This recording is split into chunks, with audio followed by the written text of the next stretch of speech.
Mesdames et messieurs, bonsoir et bienvenue à cette nouvelle édition de Direct. Durant les semaines précédentes, l'Égypte avait abrité la COP27 et durant les mois précédents, l'Égypte se préparait la belle ville de Sharm el-Cheikh pour être à la hauteur d'un tel événement. Mais évidemment, la COP27 a beaucoup de bénéfices, entre autres le tourisme. Aujourd'hui, nous avons le plaisir d'avoir avec nous notre grand ami, M. Hazem Badawi, guide touristique et expert en tourisme. M. Hazem Badawi, bonsoir et bienvenue avec nous. Bonsoir Madame Maha, c'est un plaisir et un honneur d'être avec vous toujours. Merci beaucoup. M. Hazem Badawi, aujourd'hui, la COP27 avait abrité entre 43 000 et 50 000 personnes venant des 4 coins du monde. C'est le globe, des représentants du globe étaient présents sur cette ville de Sharm el-Cheikh et on ne le sentait pas tellement la ville était bien organisée, bien faite. Comment peut-on qualifier une ville de verte? Ça veut dire quoi une ville verte? Déjà, le mot vert, il est répandu dans le monde entier depuis plus que 30 ans. Il faut dire ça. Ville verte, en bref, ça veut dire tout avec l'énergie, tout fonctionne avec l'énergie propre. Ça veut dire l'énergie solaire, l'électricité, surtout le pétrole avec la pollution. Maintenant, la plupart des pays du monde, maintenant, ils sont déviés vers l'industrie, surtout pour les voitures électriques. Et ça, c'est un très grand succès en Europe. Bref, on revient de nouveau. Le mot principe, une ville verte, ça veut dire tout fonctionne avec l'énergie propre, qui ne donne pas de pollution, qu'il n'y a pas de fumée, qu'il n'y a rien, ce qui vraiment a une réflexion énorme pour tout le globe.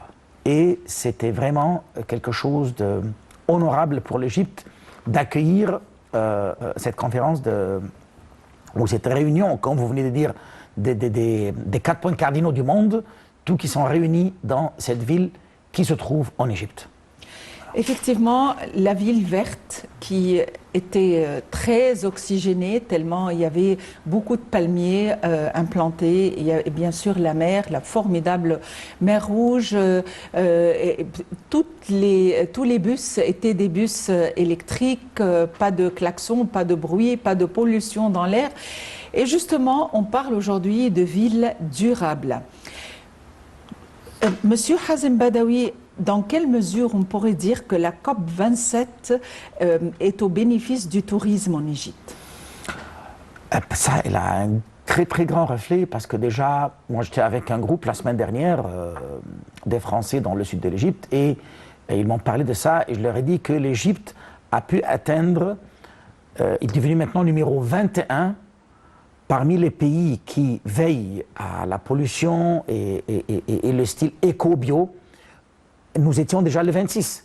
Donc de 26 à 21, déjà, c'est une très grande étape. Et bien sûr, comme je viens de vous dire, la plupart des Occidentaux, d'après mes expériences avec eux les dernières 20 ans, que j'étais chez eux dans leur pays, soit la France ou au Luxembourg, ou dans différents endroits de l'Europe, il y a maintenant des magasins spécialisés vert, éco, bio, tout ce qui est vert. Et déjà l'Égypte a commencé à cette production depuis plus que 20 ans. Si vous prenez la voiture et vous partez entre le Caire et Hurghada, ou Keracham et surtout Hurghada, ça veut dire la zone de la mer Rouge, le désert est plein des éoliennes qui produisent l'électricité, plein de plaques solaires. Ce projet-là a commencé par l'État et dans les domaines privés aussi. Les investisseurs ont investi beaucoup de ça. Et c'est pour cela que tout ça a été couronné de pouvoir, je dis couronner l'Égypte, de pouvoir accueillir le COP27 et bien sûr pour le tourisme, lorsque les pays occidentaux ou ceux qui sont intéressés de l'Égypte, ils disent ça commence à être vert, comme vous venez de dire, les bus, moins de pollution, moins de tout. On sait toujours que le Caire comme capitale, parmi les plus grandes capitales de l'Afrique, il y a pas mal de pollution.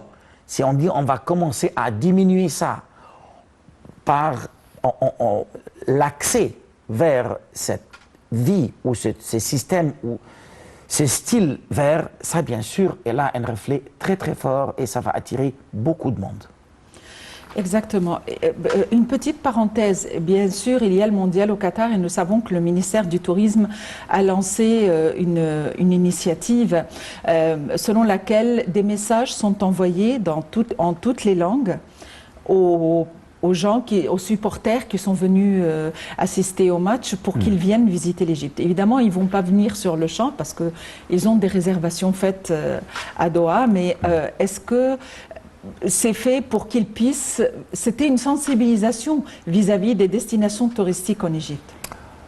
Bien sûr, ce n'était pas fait comme ça pour faire une propagande à la télévision. Non, madame, je peux vous dire que, surtout, moi, j'ai travaillé actuellement avec pas mal, l'année dernière, avec pas mal des pays de l'Occident, français, canadiens, francophones, qui travaillaient à Dubaï, à l'Émirat, dans la région du Golfe arabe. La distance, madame, est très courte entre eux et nous. C'est-à-dire, Qatar n'est pas tellement loin. Et les touristes qui travaillent avec eux, ils venaient pour faire juste le Caire pour un week-end, pour un fin de semaine. C'est-à-dire juste vendredi, samedi, éventuellement parfois dimanche ou le jeudi, avant qu'ils rassemblaient leurs vacances. Donc, c'est pas loin. Et cette initiation peut avoir des bons fruits pour attirer les gens. Parce que, vous savez, il y a des gens, comme vous venez de dire, des supporters qui ont venu, par exemple, de loin, des États-Unis ou de tous les pays du monde, et ils disent, ah voilà, les pyramides, et ils ne sont pas loin. Une affaire de quelques heures, bien sûr, c'est très efficace et ça peut avoir une très bonne réflexion. Eh bien, on a profité des deux événements qui sont très importants, d'une grande importance. Sur le plan gouvernemental, il faut dire que les ministres du développement local, Hichem Amna, et de la coopération internationale, Rania Al-Mashot, ont lancé une initiative baptisée des villes durables sous les auspices du Premier ministre et avec la coopération de la Banque mondiale. Voyons les détails dans ce compte rendu. Les ministres du développement local, Hichem Amna, et de la coopération internationale, Rania Al-Mashot, ont lancé l'initiative égyptienne des villes durables sous les auspices du Premier ministre et en coopération avec la Banque mondiale au siège du pavillon égyptien au sommet sur le climat à Sharm el-Sheikh.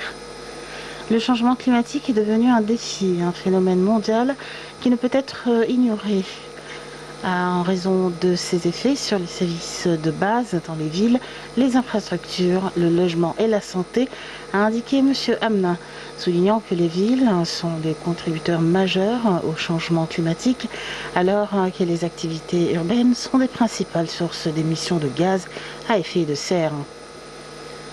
Il est nécessaire de faire des villes une partie intégrante de la solution dans la lutte contre le changement climatique à travers un certain nombre d'interventions nécessaires pour renforcer la résilience, l'inclusion, la durabilité et l'efficacité dans les îles, ainsi que pour réduire les émissions, la pollution locale des industries et des transports, a précisé M. Amna.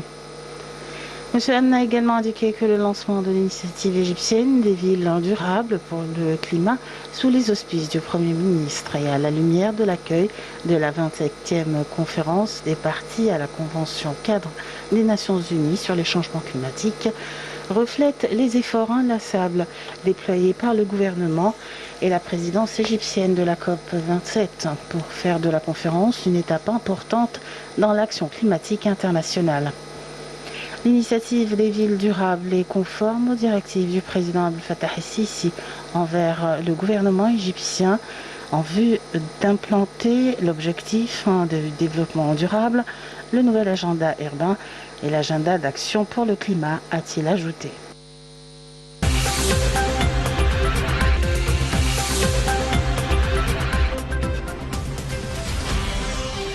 Évidemment, tous ceux qui ont participé à la conférence, à la COP 27, ont voulu quand même faire du tourisme, enfin ceux qui ont eu la possibilité de le faire ou le temps de le faire. Monsieur Hazem Badawi, en tant que guide touristique, est-ce qu'il y a eu pas mal de réservations suite à la COP pour des visites au Caire? Bien sûr, parce que, comme vous savez, l'Égypte, il y a beaucoup d'aéroports et surtout, il y a une partie des visiteurs qui ont atterri au Caire pour aller participer à Sharm el-Sheikh. Et leur retour, c'est-à-dire leur départ chez eux dans leur pays, ça va être à partir du Caire. Donc, ils ont programmé leur visite basée sur la participation au COP27, d'aller participer et faire passer les événements du COP27 et retourner au Caire quelques jours pour faire les visites. Parce que, vous savez, madame, les pyramides et le Caire, c'est le rêve de vraiment tout le monde, ceux qui sont intéressés bien pour l'Égypte, ou même ceux qui ne sont pas intéressés, les pyramides, c'est un rêve. Et si les gens qui viennent pour la première fois, ou même pour la deuxième fois, ils disent, voilà, on a programmé, on va atterrir au Caire, aller faire l'événement et revenir. Donc, bien sûr, elle a augmenté le pourcentage des visites. Il y a même des excursions journalières qui viennent de Sharm el-Sheikh et ils retournent. Ceux qui ne vont pas partir depuis le Caire de Sharm el-Sheikh, ils sont venus pour une journée et retourner à Al-Mdiour parce que c'est une durée d'1 heure du vol aller et pareil pour le retour. Au niveau de l'organisation touristique, dans un événement pareil regroupant des milliers de personnes, il doit y avoir des vols qui ne sont pas réguliers, probablement des vols charters qui viennent directement à Sharm el-Sheikh et aussi des vols qui ne sont pas réguliers, qui viennent du Caire avec d'autres entreprises peut-être privées. Bien sûr, bien sûr. La compagnie aérienne essentielle de l'État a rajouté plus de vols exceptionnels. Et je dois avouer, parce que moi, je me suis déplacé entre le Caire, Luxor, plusieurs fois durant le COP, je dois avouer que les horaires étaient très bien respectés malgré ce stress-là. Et même les compagnies privées ont rajouté des vols et il y avait des vols exceptionnels que le régulier durant cet événement, qui a beaucoup aidé. Sinon, on aurait eu un problème. Et vraiment, c'était très très bien géré, très bien effectué. Et chaque compagnie aérienne qui travaille en Égypte, soit de l'État ou les privés, ont fait leur rôle très très bien. Ça, je peux le témoigner vraiment en direct. En ce qui concerne la ville verte de Sharm el-Sheikh, et puisque parmi les aspects ayant été discutés à la COP27 figurent évidemment les déchets plastiques qui nuisent à la nature et qui auraient besoin de milliers d'années pour être décomposés et par conséquent les substituts au plastique ont été discutés en matière aussi d'infrastructures, de fabrication et de financement surtout. Il faut dire que la plus récente initiative lancée par le gouvernement dans le cadre du projet environnemental baptisé Green Sharm est celui du nettoyage de la ville bannière de Sharm el-Sheikh et de manière à la rendre une ville exempte de plastique. Voyons les détails. Les autorités égyptiennes ont lancé une série d'investissements visant à transformer la station balnéaire de Sharm el-Sheikh en une ville verte respectant l'environnement dans le cadre d'un méga projet intitulé Green Sharm. Il s'agit de plusieurs projets visant à faire de cette station balnéaire une ville touristique moderne, amie de l'environnement. Les projets cherchent à lutter contre le changement climatique tout en respectant les normes écologiques. Afin que le projet soit efficace, le ministre de l'Environnement a eu recours à l'exploitation de l'énergie propre et renouvelable pour réduire les émissions carboniques polluantes. Selon Yasmine Fouad, ministre de l'Environnement, des protocoles de coopération pour établir des centrales solaires à l'aéroport international de Sharm el-Sheikh ainsi que sur les toits d'une dizaine d'hôtels ont été signés fin mars 2022. Aujourd'hui, déjà, la plupart des hôtels de la ville exploitent l'énergie propre au lieu des gaz carboniques. Par ailleurs, dans le cadre du projet Green Sharm, le plus grand parc vert au niveau du gouvernement a été créé. Il s'étend sur une superficie de 110 km² et pourrait accueillir jusqu'à 20 000 touristes. D'ailleurs, rendre Sharm el-Sheikh une ville verte ne se limite pas seulement à la création d'espaces verts, puisque les responsables de la ville préparent aussi la voie à l'usage des moyens de transport verts afin de réduire les émissions carboniques qui causent le réchauffement climatique. Sharm el-Sheikh s'intéresse depuis longtemps aux moyens de transport amis de l'environnement, a déclaré le gouverneur de Sharm el-Sheikh, Khaled Fouda. Ainsi, un projet qui consiste à tracer des pistes cyclables destinées à l'usage des moyens de transport amis de l'environnement est installé dans le cadre de la préparation de la ville pour devenir un modèle de lutte contre le changement climatique. Ce qui a exigé aussi la conversion du combustible des moyens du transport public et des autobus en électrique ou en gaz naturel. Le gouvernement a aussi travaillé sur des initiatives d'assainissement, de gestion des déchets et de valorisation énergétique des déchets et d'augmentation de la fréquence du recyclage.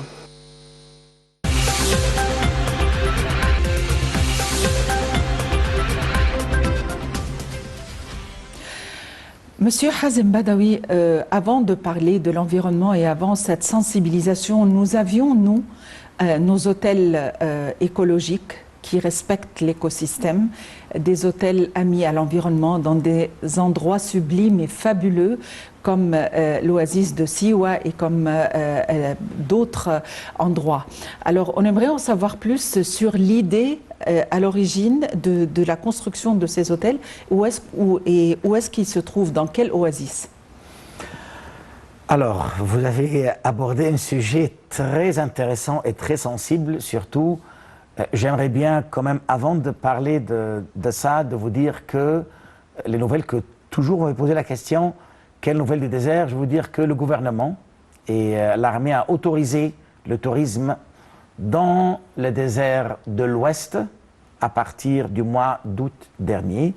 Donc maintenant, on peut faire, bien sûr, avec des restrictions très importantes. Il faut les respecter. Voilà. Alors, au propos de ce que vous voulez dire maintenant pour les hôtels éco-bio, ça se trouve pour l'instant juste à Siwa. Ça, c'est d'après, on parle éco-bio, c'est-à-dire là-bas, on ne trouve pas une prise électrique pour charger le téléphone portable. Il n'y a pas d'électricité, il n'y a rien. Et ça se trouve, déjà, l'oasis de Siwa, il se trouve à la frontière de la Libye, 60 km de la Libye. C'est une zone spéciale, et si on dit oasis, ça veut dire en dessous du niveau de la mer. Il y a des sources thermales, il y a des monuments magnifiques là-bas, temples d'Amon, il y a plein de monuments, et les hôtels, là-bas, il y a, si je me souviens bien, 2 hôtels, peut-être 3, sont comme des villages vacances, isolés. Ceux qui choisissent ça, il veut vraiment être isolé et qu'il vit éco-bio. Il n'y a pas le moindre de sorte ou quelque chose moderne. Pas de télévision, pas tout. Et c'est pour la relaxation et le calme. Et il se trouve isolé un peu hors de Siwa. Déjà, d'ailleurs, l'oasis n'est pas tellement grande. Voilà. Et il y a bien sûr les lacs salés là-bas. Donc, ceux qui vont là-bas, il prend des bains de l'eau salée, ferrugineuse, sulfureuse.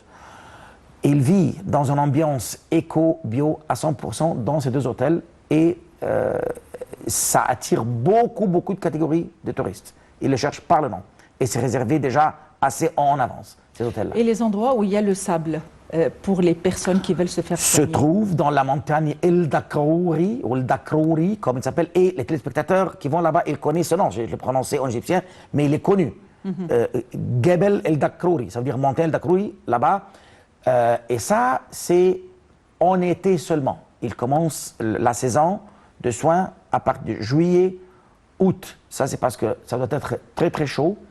Et là, c'est vraiment des soins. Il y a des gens depuis 20 ans, ils sont des répéteurs, ils reviennent spécialement pour ça. Donc, ils logent dans ces hôtels-là et ils font le soin dans ce sable. Déjà, le sable existe aussi à Assouan, mais Siwa et les oasis, si on parle de tous les oasis à l'ouest, Siwa, Dakhla, Kharga, Farafa, il y a bien sûr ça, mais c'est spécialement à Siwa parce que la chaleur là-bas, elle est bien considérable et l'isolement est très très important. Il y a aussi dans des endroits au Sinaï qui sont tout à fait vierges. Il n'y a que la nature, les gens sont placés par terre, et ils sont face à la mer comme dans le camp de la région de Ras Shaitan et autres, n'est-ce pas? Bien sûr, bien sûr. Le Sinaï est divisé en deux. Le nord Sinaï, côté El Arish et tout ce parti-là, et le côté sud Sinaï, qui à partir du mont Moïse au mont Catherine, jusqu'au bout de péninsule de Sinaï, là où il y a même Ras Mohammed.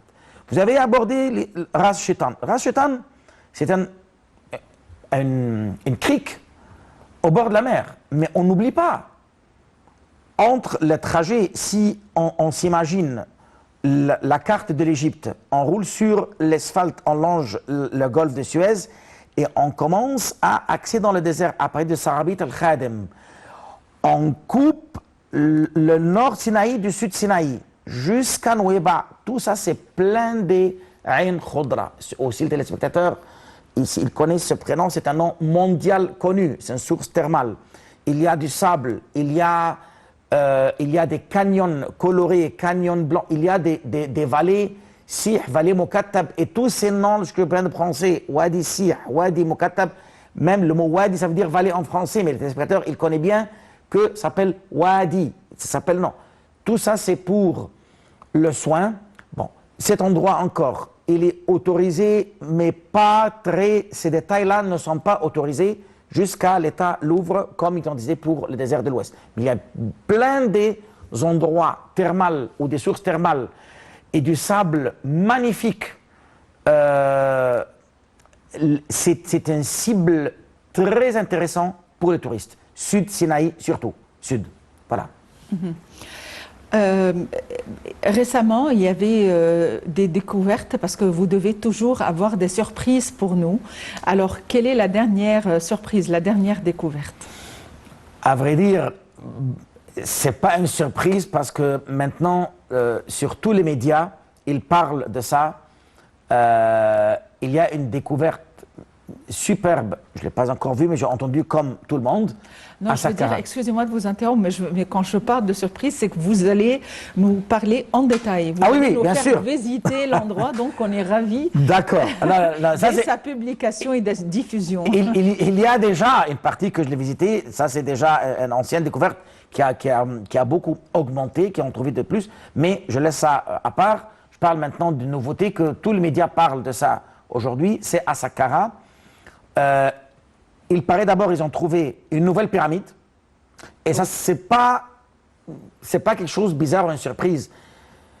Déjà Madame Maha, je le répète, il y a 70% des informations et des questions ou des réponses des questions sont encore sous le sable. Et les fouilles sont en permanence. Pourquoi on dit ça sans ambiguïté? Parce que la pierre de Rosette est déchiffrée en 1822 et on a célébré cette fête cette année en septembre au musée égyptien. Donc pendant 2 siècles seulement, pour dire qu'on a trouvé tout ou qu'on a découvert tout pour une civilisation qui date depuis au-delà de 5 millénaires même, je n'exagère pas, 35 millénaires avant Jésus-Christ. Et ça, ce n'est pas des paroles que je dis à la télévision. Le musée de civilisation égyptien, maintenant nouveau, on a un squelette pétrifié là-bas. Bref, je reviens au sujet.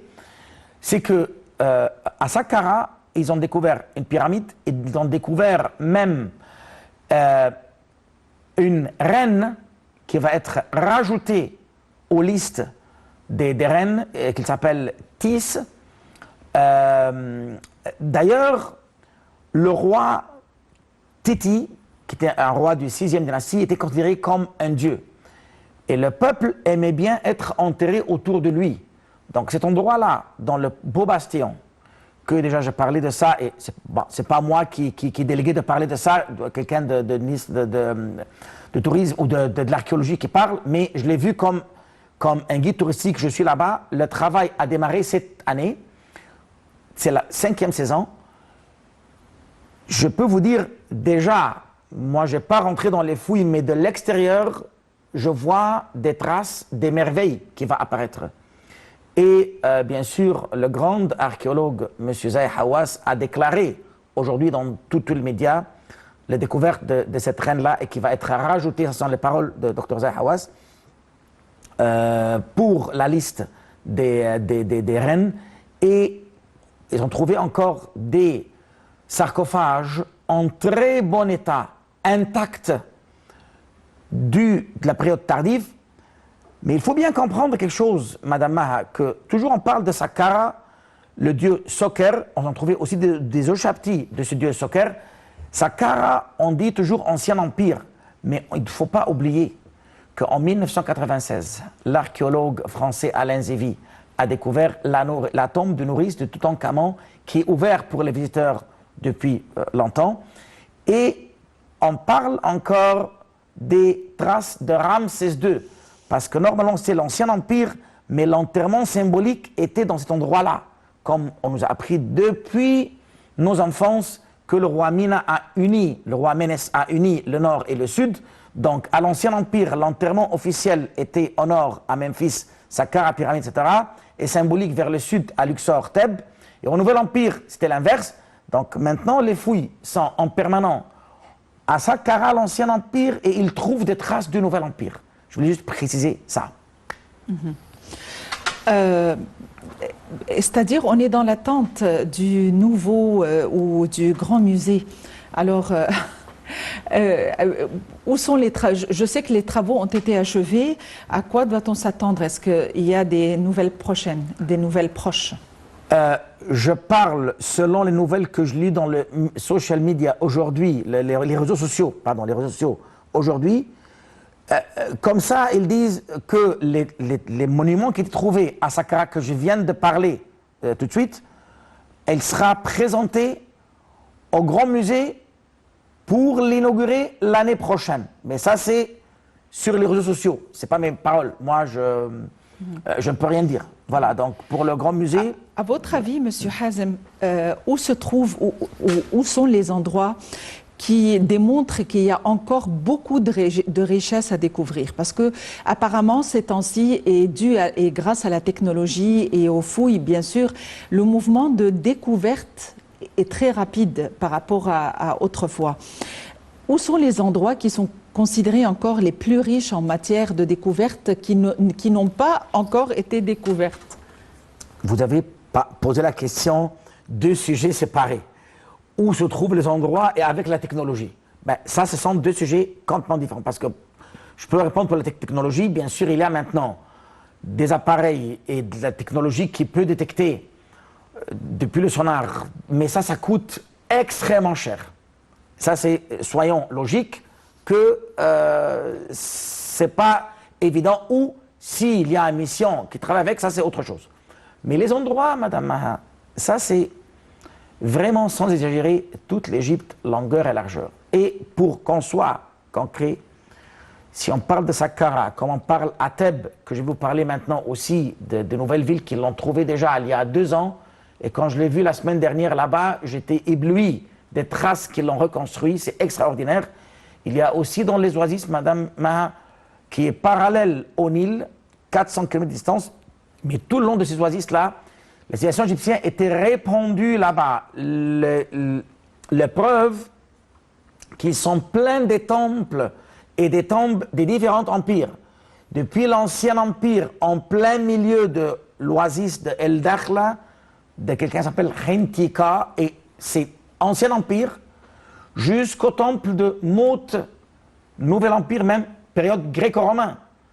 Et plein d'échanges. Donc c'est partout, Madame, sans exagérer.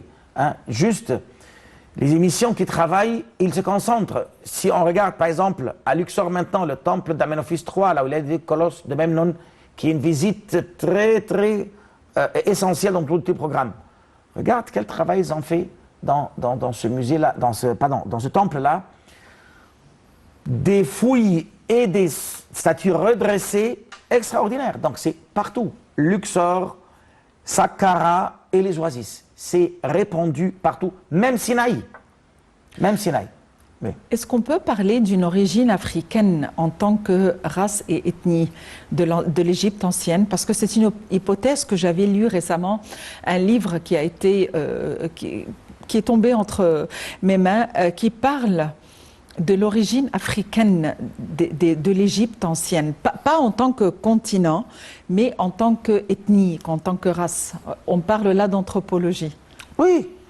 Bah, Madame Ma, on sait, nous tous, c'est l'histoire que le roi Farouk, dernier roi qui était détrôné, il s'appelait le roi de l'Égypte et du Soudan.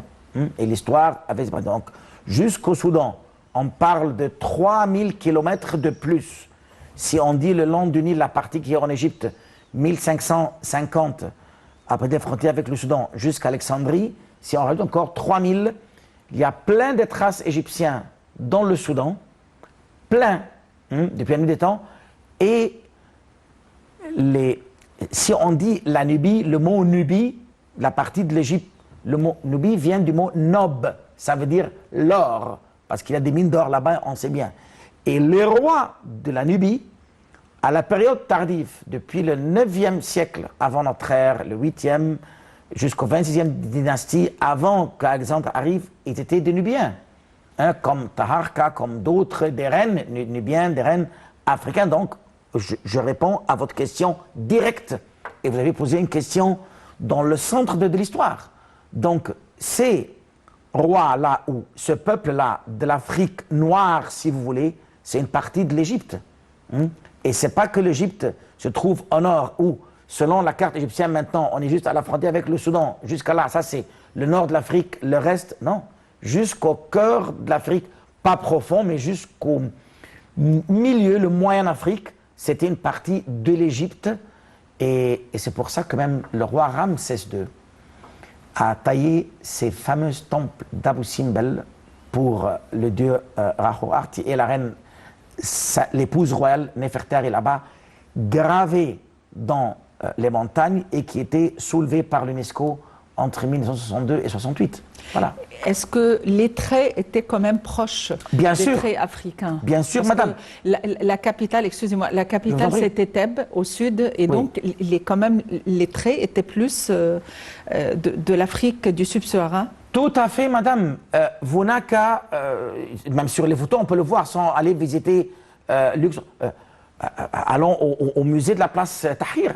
La palette de Narmer, lorsqu'on voit sur les deux faces, lorsque Narmer a uni le nord et le sud, on voit clair les traces des visages avec des barbichettes du nord et la tête un peu déformée avec les traits de l'Afrique claire et nette et sans ambiguïté. Ça date depuis 3000 avant notre ère, et sur les chaises du trône du roi Amenophis III, Ramsès II, on voit clair les ennemis attachés les bras derrière le dos, du côté très africain et très du nord. C'est depuis la nuit des temps. Vous avez tout à fait raison. Oui. Et au niveau de la langue, oui. Est-ce que aussi, enfin, le nom de l'écrivain m'échappe, mais est-ce qu'il s'appelle Cheikh? Il s'appelle Cheikh, l'autre nom m'échappe. Au niveau de la langue, selon lui, il y a beaucoup, enfin, la langue hiéroglyphe était quand même influencée. Langue ancien égyptien. Oui. De l'Égypte ancienne, il y a pas mal de termes provenant de l'Afrique et vice-versa. Et en africain, et il y a dans différentes langues africaines, il y a des dérivations de la langue de l'Égypte ancienne. Très bien. Alors, vous avez abordé un sujet très délicat. Bien sûr, la langue ancien égyptien, il s'était développée, et permets-moi juste de focaliser sur la langue ancien égyptien, là où il y a 3 calligraphies, hiéroglyphes, hiératiques, démotiques. Je ne vais pas maintenant approfondir dans l'écriture, mais je veux juste pour répondre à votre question. Il y a quelque chose de très important. Il y a une visite quand on fait la croisière sur le lac Nasser vers Abu Simbel, une île qui s'appelle Qasr Ibrahim. Là, c'est une ruine d'un palais qui était comme un mirador depuis les couches, les éblémiges, et ça c'est la partie de l'Afrique. Il y a quelqu'un, un Anglais qui a trouvé des rouleaux de papyrus là-bas qui s'appelle Play en Lay, depuis longtemps. Des langues même qui n'étaient pas déchiffrées, ils se trouvent à Londres. Maintenant, tous ces rouleaux-là. Bien sûr, Madame Maha, le mariage des civilisations. Chaque peuple a laissé ses traces l'un sur l'autre. Et le plus clair et répandu, c'est la langue copte. La langue copte, c'était le mariage entre l'écriture ou la langue grecque. La troisième façon d'écriture que je viens de dire tout de suite, la langue égyptienne était hiéroglyphe, hiératique, démotique, là où le mot démotikos, démocratie, vient. C'est l'écriture démotikos là, il s'est marié avec la langue grecque et ils ont mélangé et sorti l'écriture, ou la langue copte, se compris avec dans les églises. Ça, c'est le mariage. Donc, c'est pour ça qu'on ne doit pas, quand on veut parler de la langue égyptienne, la langue de l'Égypte ancienne, on ne doit pas dire l'hiéroglyphe. Parce que l'hiéroglyphe est une des composantes. Tout à fait. Des trois composantes. Calligraphie. Voilà, oui. Une des trois composantes de la langue de l'Égypte ancienne. Donc, tout à fait, tout à fait. Tout à fait. Oui, oui, ça c'est très important. On peut les répéter. Donc, c'est la. Hiéroglyphe, ça veut dire hiéroglophos, l'écriture des rois, l'écriture sacrée. Oui. Ils ont simplifié. Alors, ça c'est hiéroglyphe. Hierotikos, ça veut dire hiératique, c'est l'écriture des élites et des hautes de gamme, les nobles et tout ça. Et pour simplifier, pour que le peuple puisse apprendre aussi, alors ils l'ont simplifié au démotikos, là où le mot démocratie vient. Donc, hiéroglyphe, hiératique, démotique, même la pierre du Rosette, qui est déchiffrée par Champollion, est écrite par 2 langues et 3 calligraphies. Langue égyptienne, langue grecque, et 3 calligraphies, c'est l'hiéroglyphe, parce qu'il parlait avec l'empereur Ptolémée V et Cléopâtre XII. Et ça, c'est l'écriture hiéroglyphe, parce qu'on parle avec un roi. Et puis l'écriture démotique, pour que le peuple puisse comprendre. Et puis, puisque ces empereurs-là étaient des Grecs, ils ne comprenaient pas la langue ancienne égyptienne, alors c'était écrit en grec. Et ça, c'était le bout du fil que Jean-François Champollion a attrapé pour déchiffrer les pierres de Rosette. Donc, lorsqu'on parle de la langue ancienne égyptienne, il faut dire la langue ancienne égyptienne. Même, il ne faut pas dire l'époque des pharaons, parce que pharaon, c'était un titre royal. C'est pas, comme on dit Monsieur le Président. Le mot pharaon, ça se compose de 2 termes. Père A, ça veut dire le père de la famille ou le chef de la maison, et qui était déformé selon la prononciation des Grecs, Romains, Arabes, et de suite, Pera, Perao, Parao, Pharaon. Donc c'est un titre comme Monsieur le Président ou, comme on dit à un roi, Votre Majesté. Donc on dit l'ancienne Égypte et la langue ancienne égyptienne, pas la langue hiéroglyphe. Voilà. Waouh. Merci pour ces détails, hein, parce que c'est très intéressant. Vous savez, c'est vraiment dommage que cette langue ne soit plus parlée. Je sais que, d'après Dr Wassim Essissi, qui est un expert en égyptologie, nous avons 2600 dérivations dans notre arabe dialectal, dans la langue égyptienne dialectale. Oui. 2600 mots sont dérivés à l'origine de la langue égyptienne ancienne. Oui, madame, c'est pour ça qu'on dit la langue égyptienne, quand toujours les touristes ils me posent la question, ils me disent « Mais Hazem, votre arabe, est-ce que vous pouvez vous comprendre avec les pays arabes ?» Je dis « Si on parle en littéraire, on peut se comprendre, mais nous, la langue égyptienne, il est incrusté par plein de termes de la langue ancienne égyptienne, qu'on appelle faux hiéroglyphes, qu'on vient de le périser maintenant, comme le mot « bah », ça veut dire « fin ». Ça, c'est sur les listes des offrandes au tombe de Komombo. Le mot embo, ça veut dire boire, on dit enfants. Vous voyez, on dit chem. On dit quand on prononce en égyptien quelqu'un qui m'a chamini, quelqu'un qui m'a arnaqué. Tout ça, ça vient de la langue. Donc, bah, embo, chem, hawi. Ça, c'est le début du mois. Lorsqu'on dit mois de Ramadan, wahawi, wahawi, c'est hawi. Voilà, vous voyez, ça, c'est le début du mois ou début du croissant. Donc, hawi. Il y a plein de termes. Mais bien sûr, le temps ne le permet pas. Mais bien sûr, la langue égyptienne actuellement, avec l'arabe, parce que, madame, l'arabe, ils sont arrivés en Égypte 641. L'Égypte a continué à parler copte jusqu'à l'époque du Marwan ibn Malik. C'est lui qui a arabisé vers le Xe siècle après notre ère. Donc, pendant 3 siècles, les Arabes étaient là, on ne parle pas l'arabe. Quand on a commencé à parler l'arabe, il y avait, comme je viens de vous dire, le mariage des cultures ou des langues. La langue arabe avec l'ancien égyptien, le peu qui restait via la langue copte, Ça, ce qui a fait ces liens, qu'on utilise plein de mots, comme vous avez pris la référence de Dr. Wassim ici, qui est bien sûr quelqu'un qui est remarquable dans le domaine de l'histoire. Oui, il y a plein de termes. Si le temps le permet, il y a, comme je vous avais donné juste quelques exemples comme ça, qu'on utilise normalement dans notre vie actuelle et qui n'a aucune référence avec la langue pure arabe. Voilà, c'est pour ça que même les Arabes, les pays arabes, ils disent, vous l'Égyptien, vous parlez l'arabe manqué, parce qu'en arabe, on le parle de notre façon. En fait, à mon avis, on ne peut pas parler d'un dialecte arabe commun parce que chaque région, de la nation arabe a ses dialectes émanant de ses origines qui ne sont pas les mêmes origines. Bien sûr. Et finalement, chaque région a ses influences.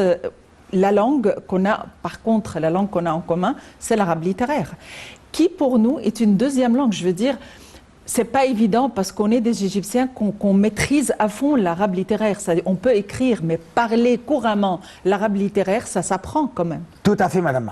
Tout à fait. Tout à fait. Tout à fait, bien sûr. C'est pas évident. Et ça se fait pas juste chez nous, là. Mais même dans tous les autres pays du monde, comme la langue française, entre les Canadiens et les Français, regarde comment, hein, et l'Algérien et les Maghrébins, d'accord de l'influence. C'est normal, c'est dans tous les pays du monde, c'est pas juste chez nous. Effectivement. Monsieur Hazem Badawi, avoir une émission avec vous est toujours un monde magique qui s'ouvre. On a des informations et c'est un tour sublime qu'on effectue dans les beautés de notre cher pays. Merci, Monsieur Hazem Badawi, d'avoir été avec nous. Merci à vous, Madame Ma. C'est gentil, merci bien. Et évidemment, les langues ont leur magie. Les langues constituent un pont qui relie les différentes cultures avec ses secrets. On se pose rarement des questions concernant notre langue. Pourquoi est-ce qu'on prononce tel mot de telle façon? D'où vient ce mot? D'où viennent les dérivations de ce mot? En fait, on ne peut pas parler d'une nation qui était bornée ou qui avait ses portes fermées. On a été aussi impacté par des termes occidentaux, de l'italien, du français et vice-versa. Je vois même chez les Turcs, quand on suit leurs émissions ou leurs feuilletons, il y a quand même des mots dérivés de l'arabe. Nous voyons qu'en France, actuellement, il y a quelques mots utilisés couramment dérivés de l'arabe, et c'est l'influence du nord-africain. En Espagne, évidemment, il y a des mots dérivés de l'arabe. Donc, heureusement que le monde est ouvert. Et à l'heure actuelle, à Sharm el-Sheikh, à la COP27, c'était l'occasion ou jamais de prouver cette hypothèse, que nous vivons sur un globe, sur une planète. On doit se tendre la main car aucune région n'est éloignée par rapport à l'autre. L'influence est là, mais aussi le danger est là. Les menaces du changement climatique sont là et on doit se tendre les mains. Avant de vous quitter, je vous laisse en compagnie de ce compte rendu de Rim Samir et Ayachel concernant les travaux qui ont été effectués à Sharm el-Sheikh. Mais il y a là Ahmed Fikri, le réalisateur, qui nous dit qu'il n'y a plus le temps. Donc, de toutes les manières, des efforts sont toujours déployés pour faire en sorte que la ville de Sharm el-Sheikh devienne une ville extrêmement verte, extrêmement belle, extrêmement touristique en tant que station balnéaire avec ses sports nautiques et ses beautés, les trésors de la mer, et une invitation ouverte à la visiter. Merci de nous avoir suivis et très bonne fin de soirée à tous, bon week-end et à la prochaine.